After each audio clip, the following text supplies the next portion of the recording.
Good morning, Year 5. Miss Lakha here again with your English lesson for today, Friday the 8th of January 2021. Begin to read the story of the breadwinner and explore the main character, and her name is Pavana. And so just before we begin, let's recap and look over all of the predictions and vocabulary you have created in relation to the setting. So we've made our predictions about what we think the book is about, and yesterday you looked at pictures of Afghanistan and you created some vocabulary that you could use to describe the setting. At this point, I would like you to just pause this video and go to our YouTube channel. Miss Harris has very kindly read chapter 1 for us and recorded it as a video. So if you go to that video and watch that, and you will hear the first chapter of Breadwinner being read to you. So if you just pause it now and go and do that, that will help you with the rest of your learning for today. So I hope you enjoyed the chapter, and I hope that you're excited to hear more about what's going to happen in the story. So after watching that and listening to it, we're going to begin to think about the character of Pavana. So what can we infer about her from what we have seen and heard and read so far? Think about how she looks, what she wears, her personality traits. What's her mood like? Does it change? What does she do in a typical day? What is she allowed to do? What is she not allowed to do? What are her likes? What are her dislikes? These are all things that you can think about to help you infer the character, infer things about her character. So if you look at this outline here, this is called a roll on a wall, and I know that we've done this many times in English before.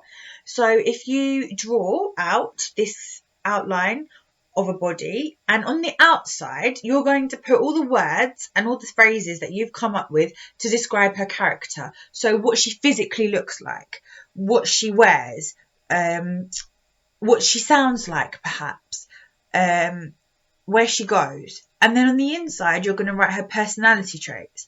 So what her mood is like, what her likes, what are her dislikes, and also how other people perceive her. So is she perceived as being a kind character? Do you think she might turn out to be a villain, etc.? So you have to think about those things, how other people perceive her, and that will go on the inside too. So on the outside, what she physically looks like, and on the inside, her personality traits and how she's perceived.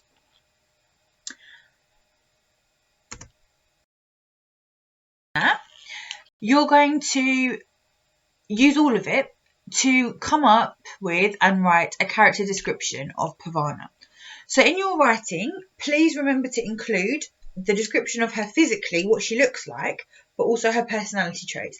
And remember to write in third person and to check your spelling and punctuation. Also remember to vary your sentence structure. Think about back to Running Wild. We looked at different ways we can open our sentences and change them. Long sentences, short sentences, using fronted adverbials, using conjunctions, subordinate clauses. Use all of those things that we've learned to really make your character description a good, strong piece of writing. And once you've done that, I've put a depth sticker onto this PowerPoint. I would like you to think about the language that you have used and how it is effective in describing Pavana. So you'll choose a word or a phrase that you've used in your writing and explain to me why you think it's effective. Why is that effective in making me as a reader understand what Pavana is like? And I've put some stems there for you to use. But the whole purpose of this is to pick out something that is really good and effective in creating an image in the reader's head of what Pavana is like as a person, whether it's what she physically looks like or whether it's her personality. I would love to hear and see some of these character descriptions, and I hope you'll bring some to the Zoom. And if you haven't quite finished it by the Zoom, that's absolutely fine. You can always email them to me and tweet them to me, but I would really love to read your character descriptions, and I look forward to reading them later on. So good luck.